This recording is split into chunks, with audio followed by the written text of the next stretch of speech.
Awesome. I am a member of Power to Fly Ambassador Program, and I'm hosting these virtual events, Chat and Learn, bringing people like Lorraine, where she has like some very valuable information to share, and she's here today to help us with our professional visibility. Yeah, so thank you very much all for coming. So Lorraine, would you mind like telling us a little bit about your background and today's session? Sure. So we're going to get into all things visibility today. And my background is in media, and I was a journalist for a long time. Now, essentially, a content creator and visibility coach in many different ways. And so I am just really because I see it being at the root of so many things that hold people back in their business and in their careers. And I can get into how I discovered that and ways that we can deal with it up ahead. I have a short presentation for you, but I also want to make sure that we're doing this in an interactive way. So Linda, you'll have to tell me how you want to dive in, because I want to make sure people are able to ask questions and we can get really specific with what is on everybody's minds. Definitely. So I would say let's first start a little bit with what today's topic. If you have like anything like a presentation for us, and meanwhile, I will encourage everyone like if you have any clarification on anything else, I'm going to drop all the questions we have in the Q&A session. If you guys see that you agree with something like that, you can just press them thumb up, or you can write your own questions while Lorraine is going through her talk, so I can gather all the questions and I can ask Lorraine during the session. So also you have the option to go off mute and on camera. Please let me know if you cannot see the settings. I can arrange it for you, so don't worry. Just drop me a DM and just tell me I'm going to go on camera, I want to ask Lorraine something, and I'll do it for you. And with that, I would like if you can go, Lorraine, like more in in the details, like what's going to be today's session and when it's going to be more, so we can have we can start getting into the idea and the theme and wrap our heads around it and form questions. Yes.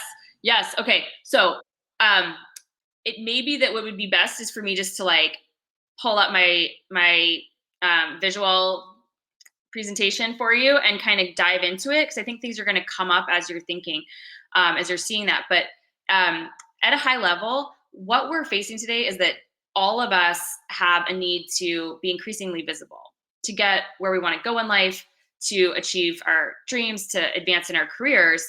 And we know that we need to do this, but it's also never been more difficult to break through the noise from a practical, logistical level with what's happening in the world, technology, social media, which we all know and live and breathe every day. But also because of things that are hardwired into our brains from an evolutionary perspective. And so we're up against two really challenging things that are oftentimes at the crux of what's holding us back, and we don't even see it. And so what we're going to do today is look at some of the things that are going on behind the scenes and identify what may be coming up, like how those blocks and hardwired tendencies that humans have show up in real life. And then we're going to look at three things that all of us have. Doesn't matter what you look like, where you come from, how old you are, how much money you have. Three things that all of us have and can use anytime, anywhere, to make it easier and more comfortable and actually fun to be visible in front of others, so that you can connect and get where you want to go in your life. Sounds great. Like especially like we have like some questions, like pre-submitted questions here that I'm gonna read later. Especially women, they ask, how I'm gonna gain visibility among my peers, especially when I am in a team of all men. And then sometimes like we fade into these big groups. How we gain visibility, especially when we work remotely. Like, how is it possible? Yes. Yeah, no, and those are good questions. And a lot of times people feel like they have to be visible in a particular way that everybody else in their office or everybody else in their industry or in their friend group is using and adopting. And one of my big takeaways for you, that if you remember anything from this conversation, is that you need to figure out how to be visible in a way that works for you, because otherwise you're never going to be able to show up and do it consistently, and you're never going to be able to maintain that conversation, um, you know, being a part of the conversation that's bigger than you, which is absolutely crucial to reaching new audiences, connecting, and growth in your life, career, and in your business if you're an entrepreneur. Let's see, we're hearing have somebody that can't hear. Yeah. Okay, Joella, can you? Okay, so I'll go like to the next Q&A question that was pre-submitted, and it says, how to share professional information effectively. How do you share professional information effectively? Okay, so what I want to know, if anybody who asked that question is in the chat, I'd want to know a little bit more. Like, what kind of professional information are you trying to share? If it's in the form of a resume or a CV and you're trying to get visible to find a new job, you want to make sure that you are showing up in places that the teams, the hiring managers, those key decision makers that you're going to need to interact with and get noticed by are going to see you. And so there are many different ways that you can do that. And again, it's always going to come back to who you are and what you're comfortable with. Are you a writer? Do you show up on video well? Do you love speaking? Are you an audio person? Do you love drawing and write illustration? I mean, there's so many different ways that you can approach all of this, especially with all the tools that we have. But the bottom line is that you have to consistently be part of a conversation that's bigger than you, show up, be visible, participate. There are many different words for what that looks like. And the people that are going to be the key decision makers are going to be far more likely to not only find you organically on their own, but even if you are the one reaching out, and they can go and see evidence of your participation and evidence of who you are and your skills and your background, that are clearly visible for them to look at, it adds to your credibility. It adds to that know, like, and trust factor that's important in any kind of human interaction when you're asking somebody to to do something for you, whether that's hiring you or partnering with you in some way, as you're developing different aspects of your business. So this is something that can come into play if you're looking to get a new role, but also once you're on a team working to grow and create partnerships and collaborations, both internally and then externally between your company and other teams at other companies. I really like what you said there, and like my question is here, and I think I can also like contribute to somebody else's question. Yes, we do create a lot of visual materials, as you said, like portfolios or participate. But how about the people, like, they are not too loud, or they are kind of introverts, and they might do a lot of great work, and they might have great portfolios because they put so much effort on that.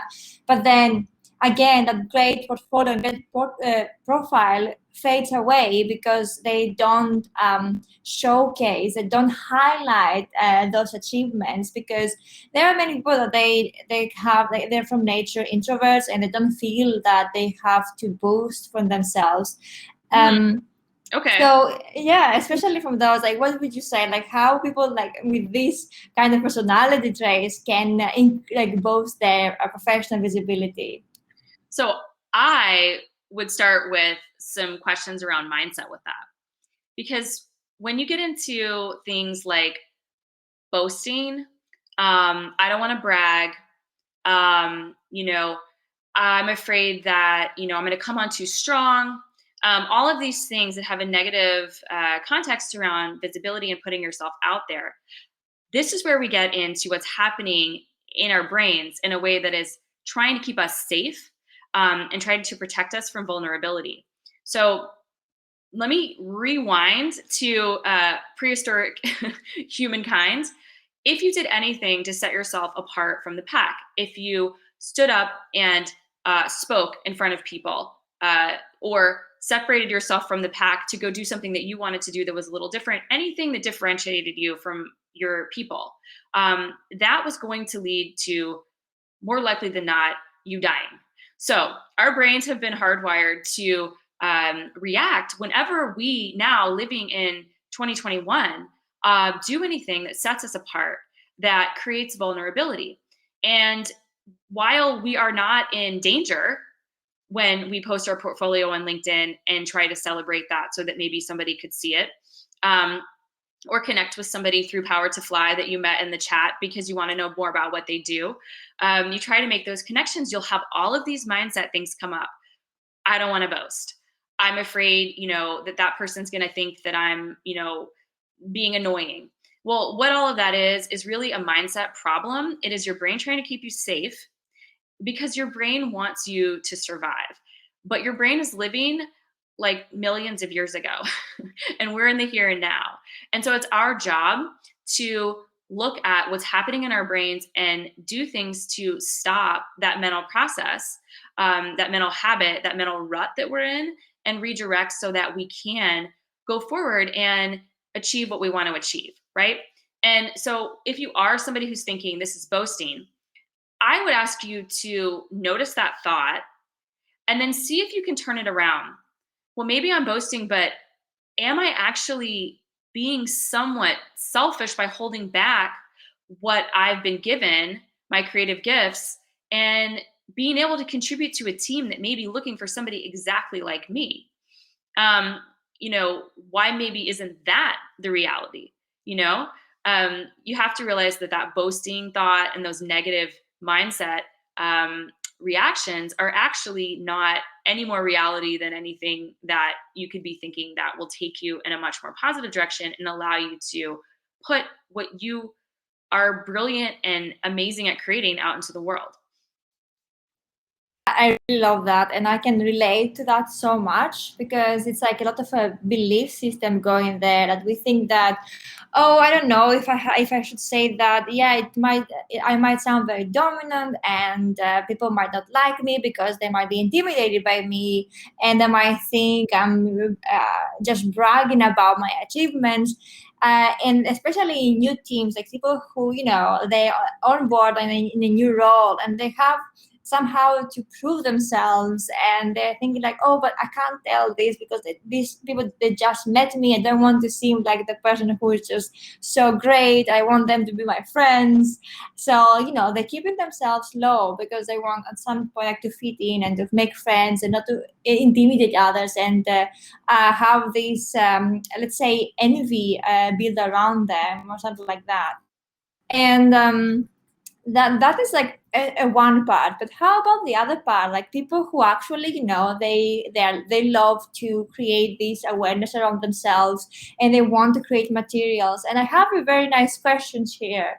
It says, in a world full of bots, like fake news and annoying algorithms, how can I achieve the real visibility for my brand? Fake news, algorithms. So no algorithm is going to be able to disrupt somebody that truly is interested in what you have to share, paying attention. Sure, it can hamper your ability to organically show up in an Instagram feed, but we can't be completely devoted to a single platform and to a single form of visibility. I actually learned that firsthand recently when our business lost its entire Instagram account because it got hacked and deleted. So, one major message I have for you is not to get too caught up in a single platform and gaming that system. Again, you have to come back to what is it that I am trying to achieve here? So if you're looking at growth in your career, if you're building a personal brand, while you're part of a team or while you're looking for new opportunities, you need to come back to what do I really feel called to share and put out in the world? And how am I going to get that to the people that are going to really care about it? And you have to consistently come from that place instead of focusing on, well, only this many people saw this today. Only this many likes were on my post. I think that many of us spend far too much time worrying about, what the platform is saying about us than what we want to say through the platform, and yes, is it frustrating that we have to, have our strategies changed and altered by the changes of these platforms? Sure. But at the same time, we also have more options for visibility than we've ever had before. And so I think you have to be willing to be very nimble. And if this isn't working, if one avenue is frustrating you, I tend to think that's a great sign that you might want to be trying another place. Because when people do really get you and they hear you and they connect with what you're saying, they will interact and they will take action around that. And that is what will build meaningful relationships over time. The last thing, I mean, just to add to this, I have seen so many people that are very impactful. Um, you know, they are able to go from this place to this place to this place to this place, and the people that have connected with them go with them. They're not just there because they're on Instagram. They're not just there because they like their YouTube channel. They're connecting with that person. And so I think you have to stay in that frame of mind and on a consistent basis. And that's the part that a lot of people get tripped up on. Continue to come from that place of providing value and putting what you want to see out in the world out there. And you will continue to be able to maintain those relationships with people, regardless of what platform you happen to be on in a certain phase or season of your career. Especially the last thing that you said about providing value. Yeah, I understand that, people go through the platforms and then they are focused on the numbers, the followers, the data, the insights, the analytics. But how about like the real value that we provide out there? I believe that if we offer something useful and something that people want, they're going to find us and we're going to be visible. It's not always how we're going to boost ourselves like through the social media. It's also like maybe in interaction, like real life, like who we met and what kind of impact we've created with other people, with networking. And yeah, I really agree with that. It's like how like to create an impact first and then a following second, in a way. And with that, I would like to go to the next question. How do you get around checking someone else's boxes to move ahead? Well, when you're in a team situation and you have a mandate or KPIs, you have things that you need to hit, performance indicators, and ways that you've been asked to perform, so that people can, uh, gauge the effectiveness of what your team is doing. I do think it's difficult to just not check those boxes. You have to go to your managers. And one of my favorite things is in a team environment, the best thing you could possibly do for yourself as you're growing your career is to manage up.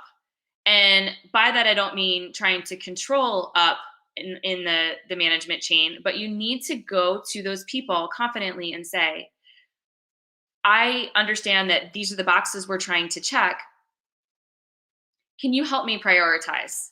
Can you help me understand what we need to be focused on right now? Asking those questions. Now, if you're talking about perceived boxes you need to check as a person to be attractive as a candidate, I think that's an interesting question as well. And since I'm not sure who asked it, if you're listening and that was your question, feel free to elaborate and we'll dive in.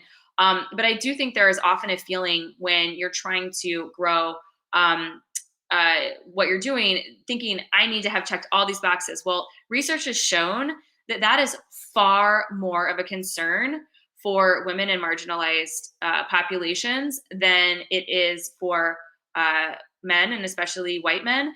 And so I would say maybe you don't check the boxes, but what is that saying? You're gonna, lose 100% of the games you don't play. I mean, you need to put yourself out there, and this happens at every stage.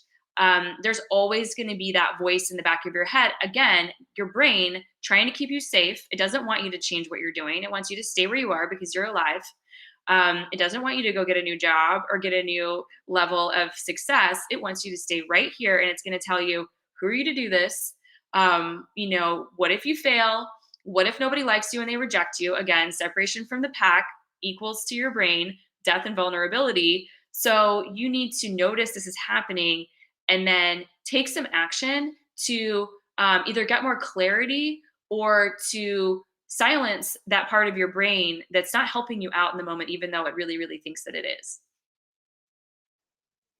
Yeah, I couldn't agree more on that. The fear of separating ourselves from the group and how we're gonna deal alone and how we're gonna do it. Yeah, I feel like the brain is structured in a way that tries to keep us safe in our small comfort zone. And I would if everyone here, like in our panel, like would like to share a story they might have, or they have any questions, feel free. Like if you want to go, like just on microphone and not on camera.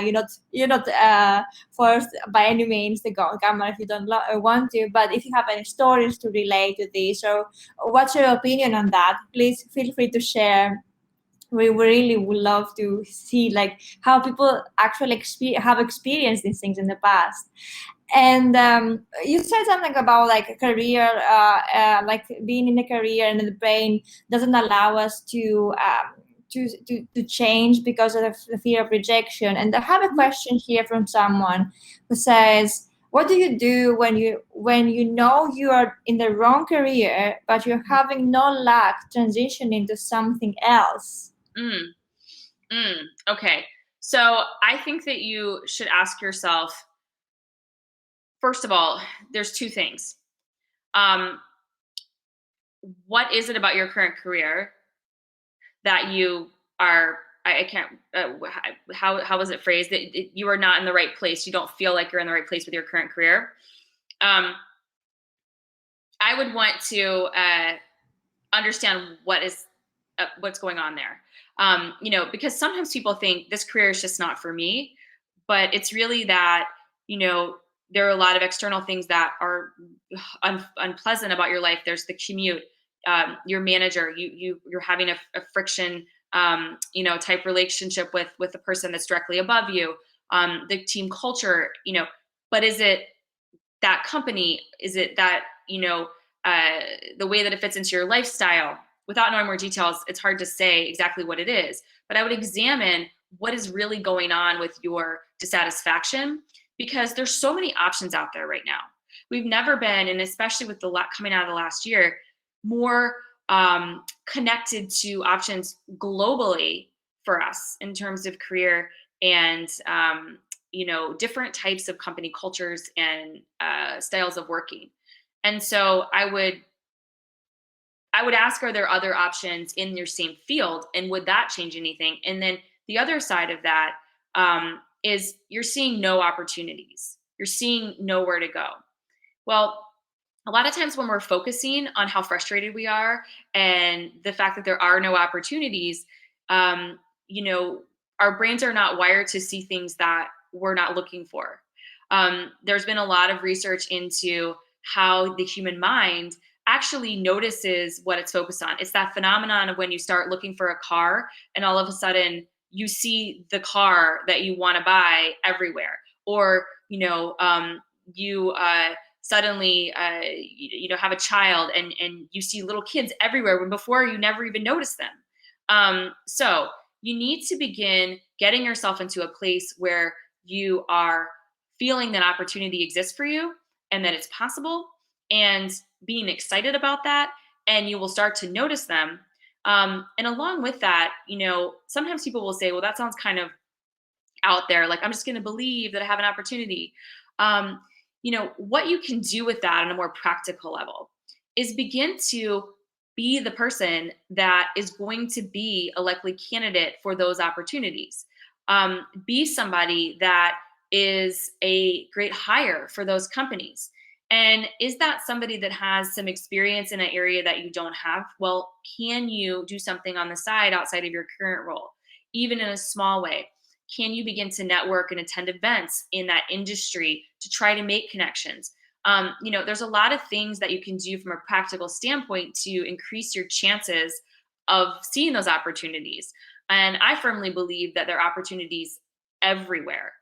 Um, I'm in the business of finding opportunities for people, for my clients in terms of visibility. And so I hear this a lot. We can't get any press coverage. I'm having so much trouble getting a speaking gig.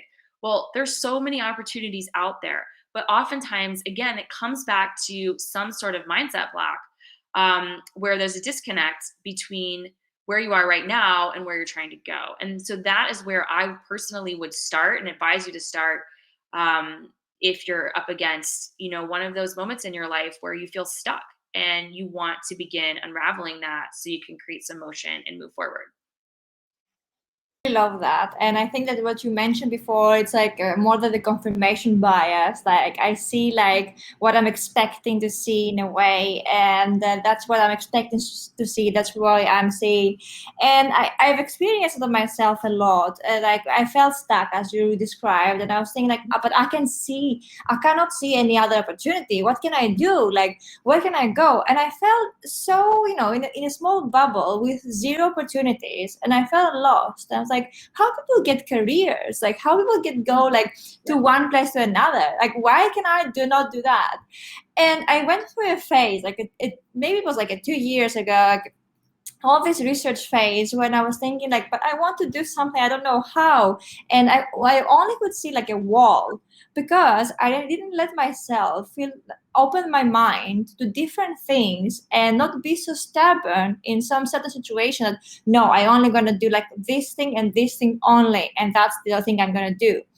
And I'm telling you, like from personal experience, the moment I let go and I said, you know what?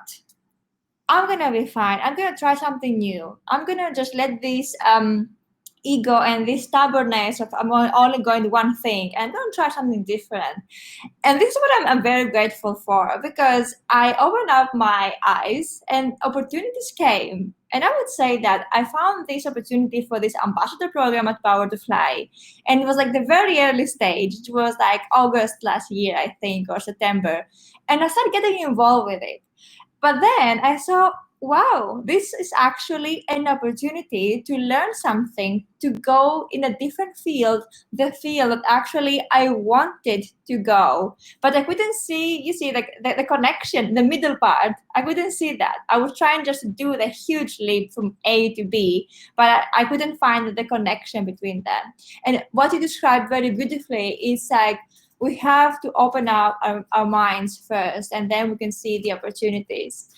And here, like, to have a question that can be very nice, like, in this conversation is like, any advice for people who are making the career pivot? A pivot in a career. Absolutely. I mean, I think, and it's interesting. I was just seeing that Bella put into the chat that she's found that being authentic brings a lot of opportunities in unexpected places. And I think that that's so true. I think when we're pivoting and when we're looking for new opportunities, we're looking for growth, it can be easy to think that other people don't want to help us, or that they. And interestingly, a lot of people actually want us to grow and to become who we are. Everybody wants that freedom. And other people become very encouraged and inspired by those that they meet that are, comfortable in their skin, say what they, truly feel. Obviously, in certain professional environments, you need to, show a version of that and like be appropriate for the situation. But that you're showing up as your real self, and you're, standing in your power, and they are able to connect with that. And so if you are going to pivot, I think that you have to um, be very aware of what you're doing. I think you have to commit. And I think that you have to do it unequivocally.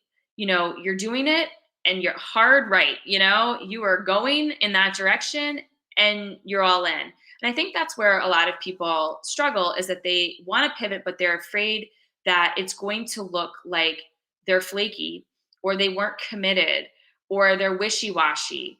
And we've lived in a culture for so long, and I mean, I know we're speaking to, this is not just one country, global audience, but I think that there's a long-standing belief, especially with careers and business, that if you don't stick with the one thing, that you're taking something, you're taking a very risky route, and that changing all the time is unreliable and unsafe. But at the same time, you need to balance that with the fact that staying somewhere that is not a fit, that's not working, that's not going to get you where you need to go is riskier than going in the direction that you feel called and pulled toward. So I would check your assumptions about what's happening and ask yourself where, again, that mindset that wants to keep you safe and static could be coming up, and holding you back. There's a couple of questions that you can ask yourself in these situations. So really simple things like, is this actually true?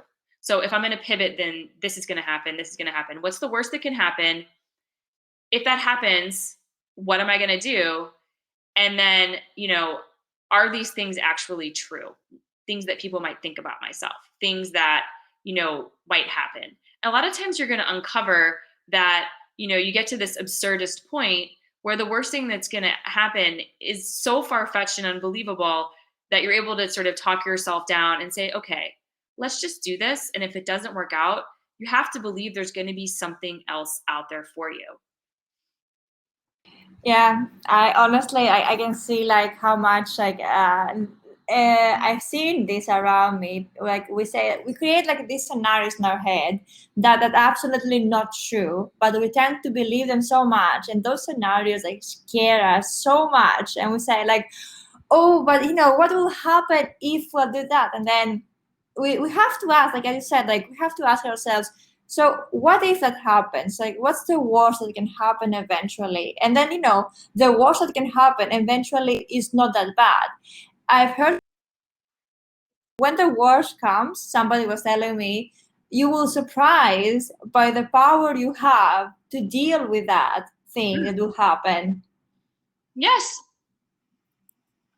Yeah, it's amazing. Like we always have the strength and the courage to deal with things. It's only in our heads that we create the problems. Well, it's good. And This last year was such a example for so many of us, I think, of facing and recognizing how much we're able to handle. There was so much change globally. There was a lot of fear and uncertainty.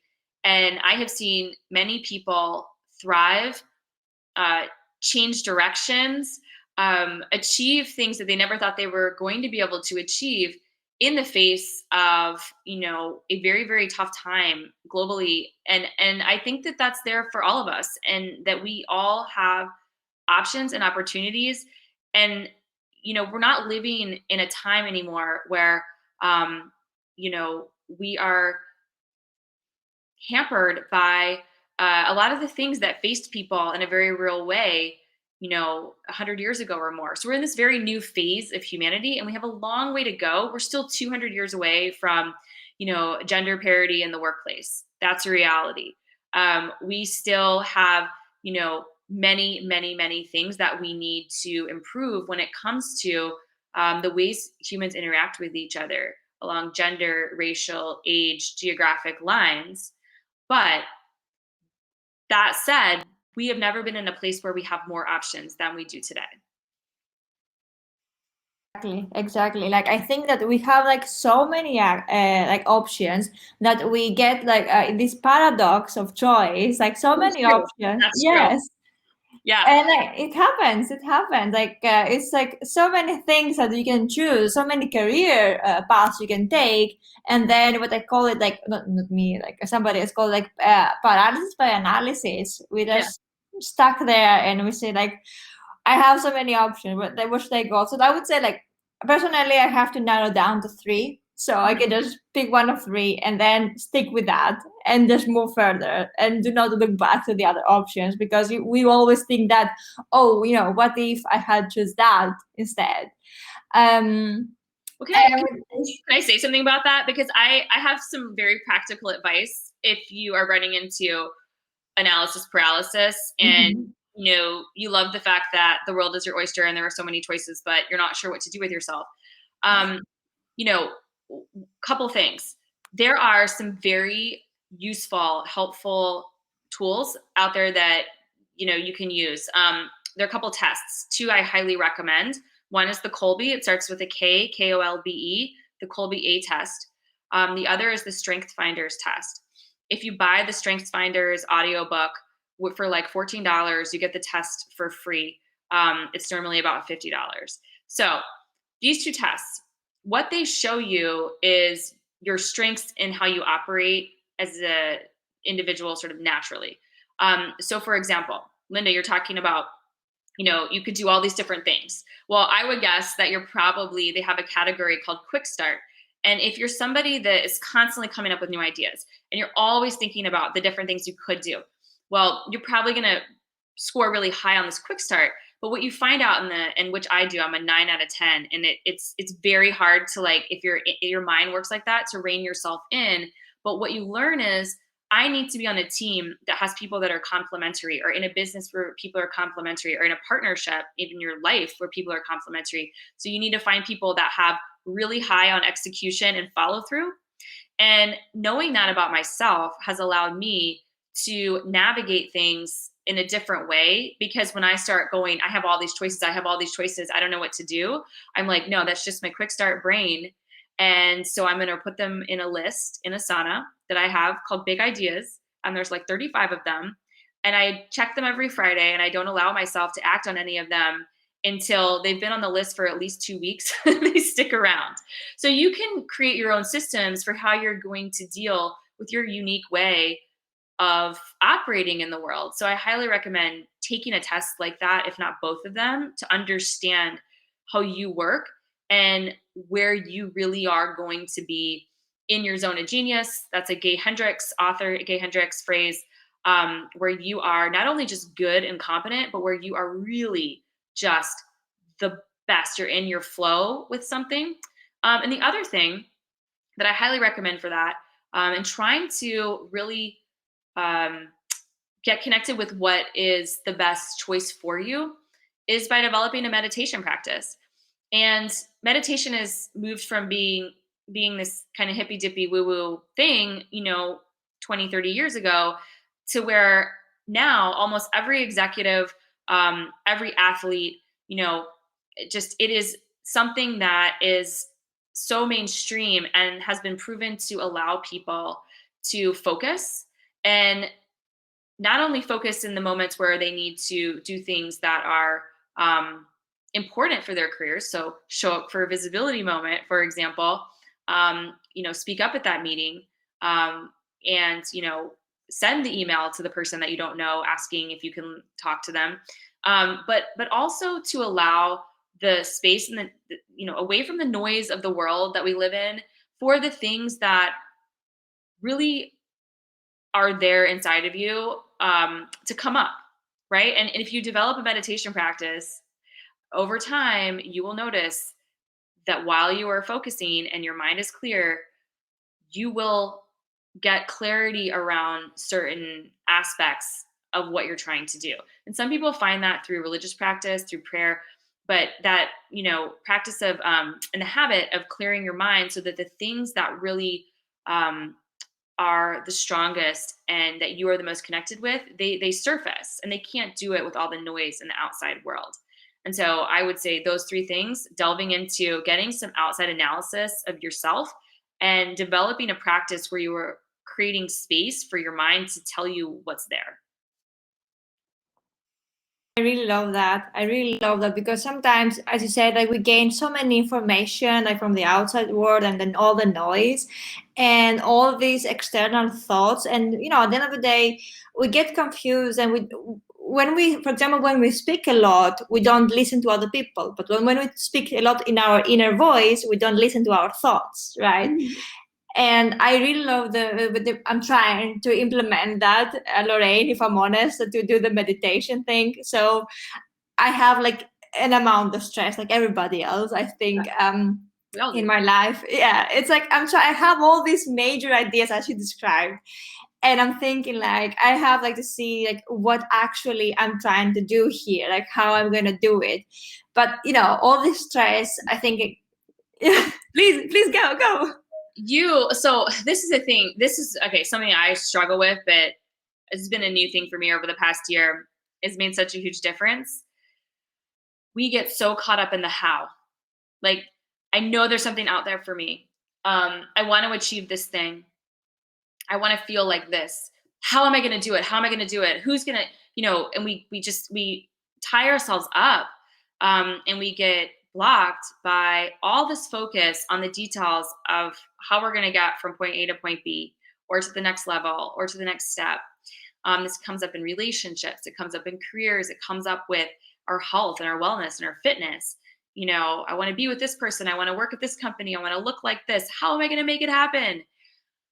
You got to take all of the how out of it, as hard as it is, and focus on what it is that you want, and focus on feeling like you are the person for that.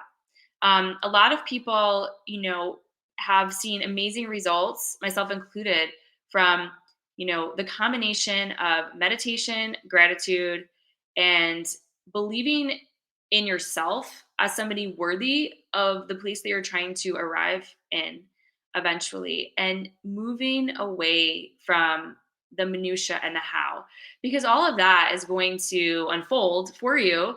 And like Bella said earlier, opportunities in unexpected places. I mean, these things happen, and it's really not, you can't control how. So take it away, focus on the what, or your why, sometimes your big mission. And that's going to serve you so much better, both on a practical level, because you're not anxious and you're not distracted, you're focused and you're taking action, but also on, a more spiritual level, because it allows you to connect with the thing that really matters and clear out the noise. And people who are able to do that often report seeing much more enjoyment in their life, much more satisfaction with the experiences that they do have, and much more ability to, arrive at the place in life that they are dreaming of for themselves. Yeah, I really like that. Like just creating like clarity in our head, in our minds, and creating this feeling of, the belief what you said, and just all this stress and opportunities come in unexpected places. So we have like a question from Elisa. She says like, how do you make yourself visible when you have a lot of options that you are interested in? And this comes back to our paradox of choice. Well, Elisa, I would love to know more. I don't know if you're still, if you're able to weigh in on, more about your situation, or you want to come on camera, I would love to ask you some questions about it.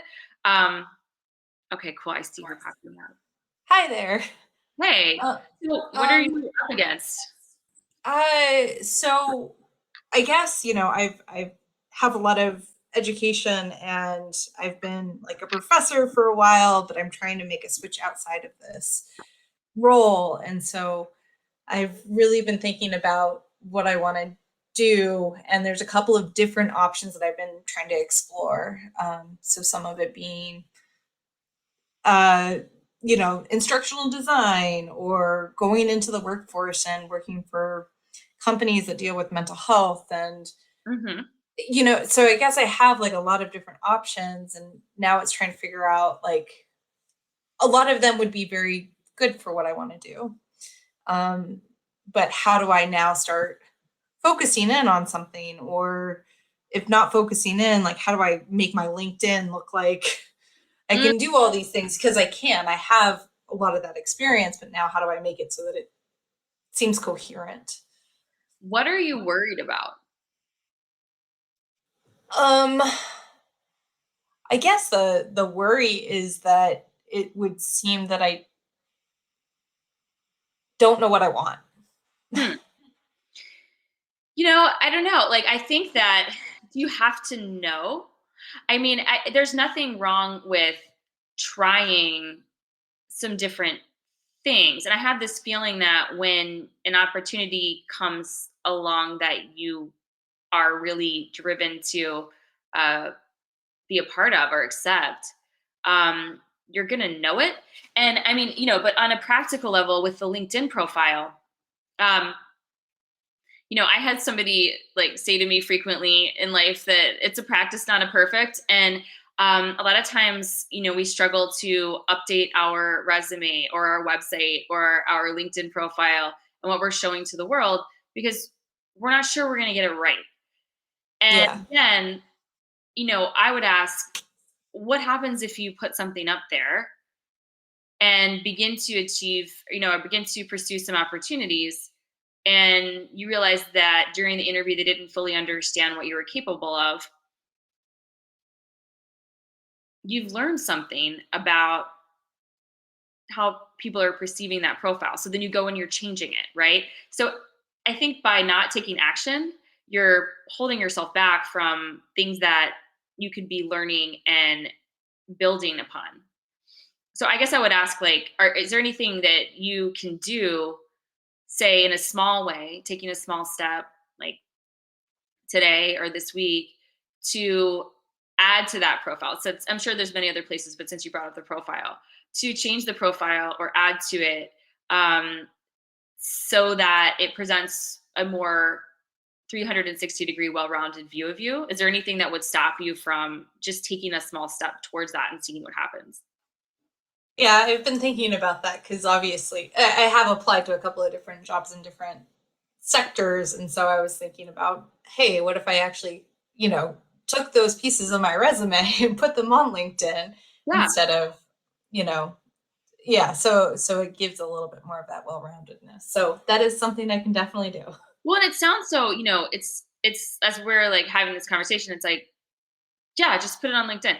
So easy, it doesn't have to be hard.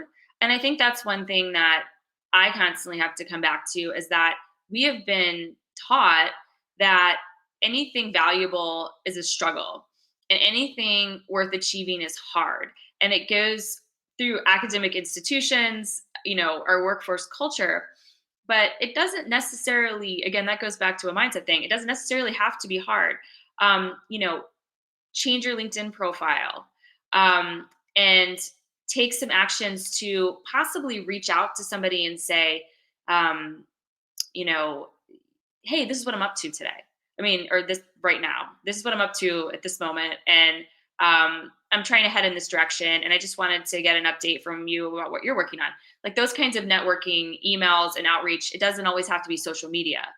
And I think that, these small incremental steps and constantly taking action is what helps you to stay in motion and helps you to continue with that momentum, even when you don't know, going back to what we were talking about just a minute ago, how it's going to happen. You don't have to know how. That's not your job.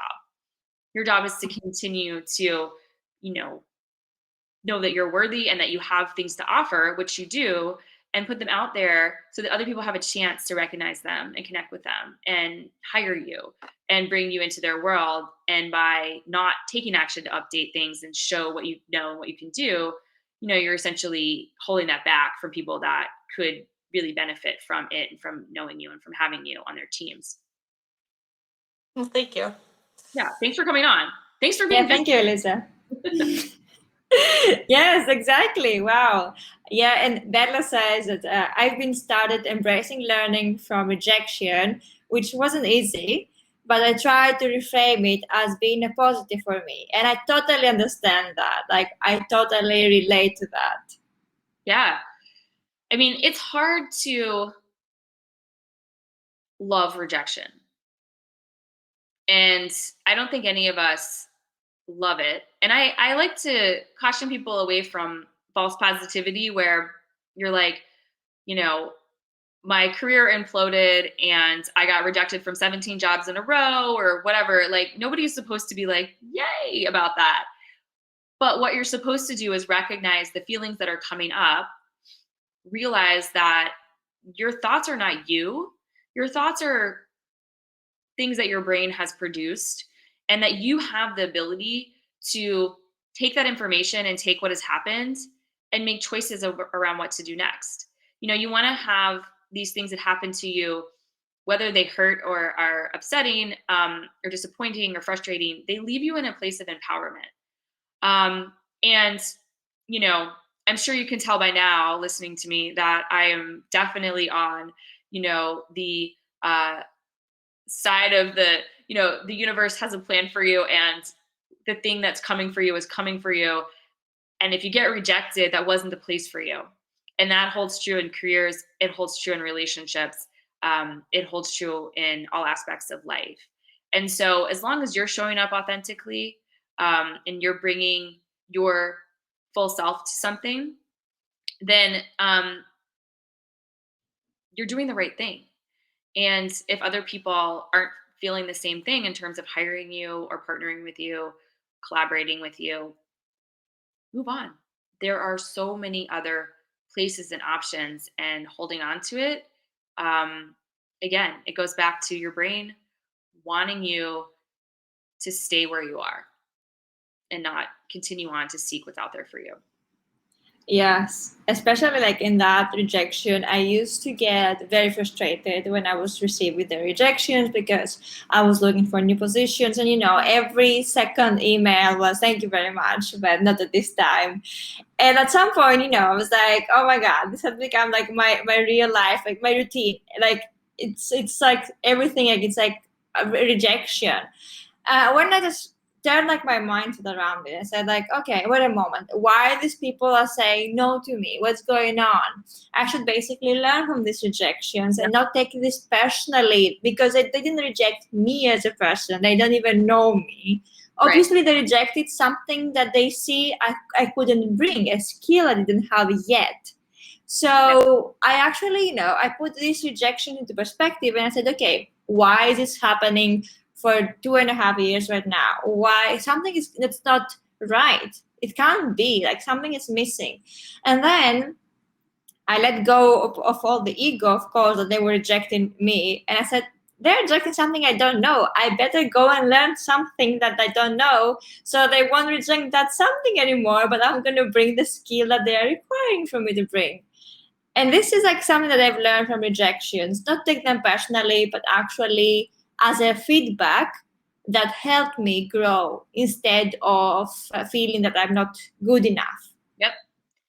Well, and there are very real aspects to rejection that occur systemically in different industries because, we can go into interviews and we can be trying to connect with people that are different from us. And, we're not the comfortable choice sometimes.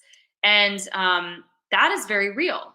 And again, we have much work as, a global culture to do to change these things.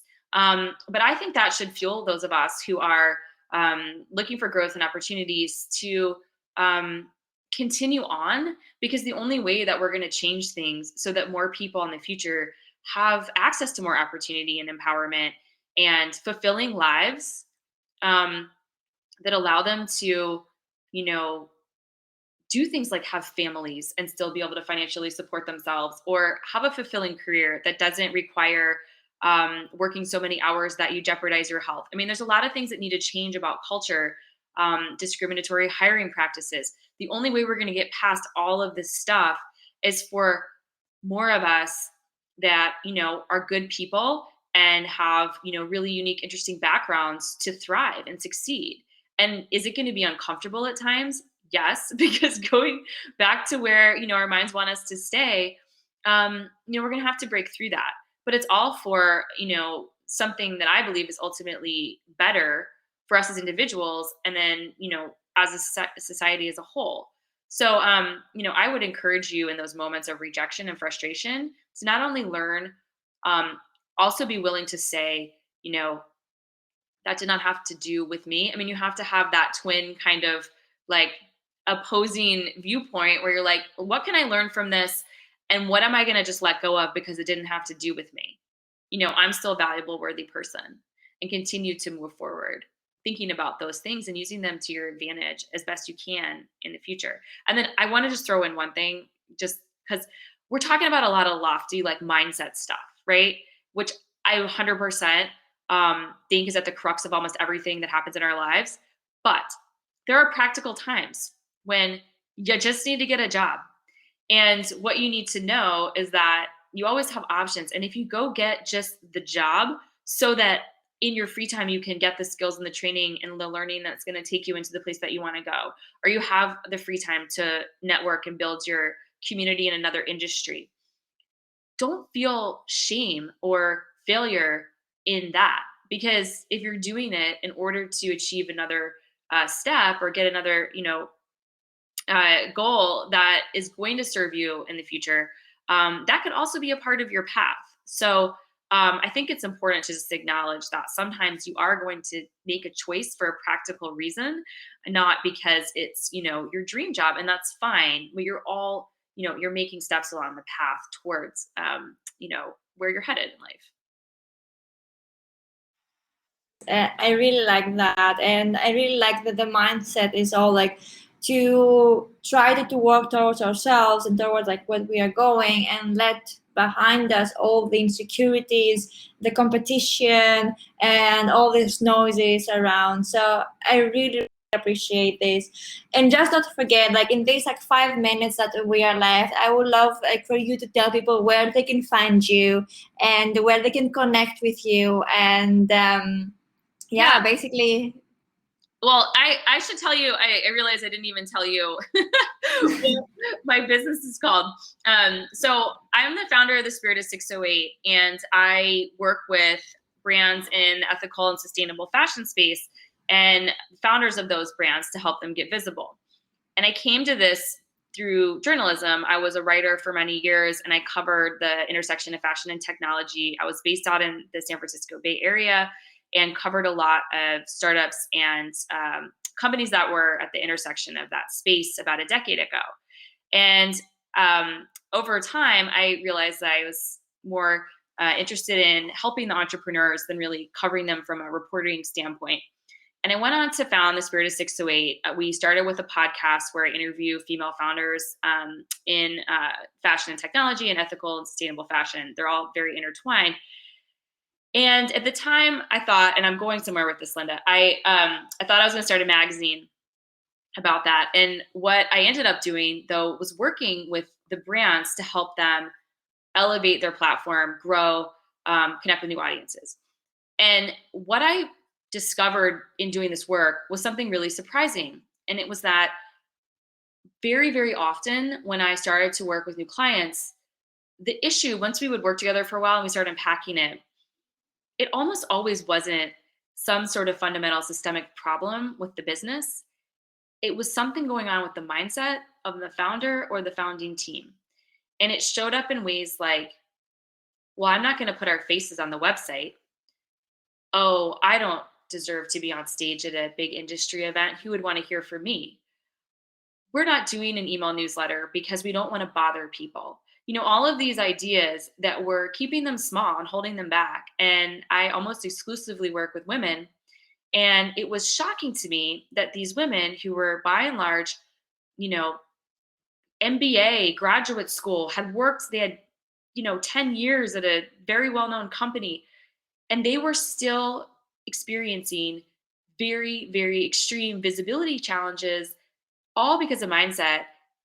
And yet they had never thought of it like that. And once we began to unpack that, we began to see that if you can change how you're thinking about it, it frees you up to be able to create those connections and reach new audiences in ways that you didn't believe were possible before. So today, most of the work that we do has that foundation to it.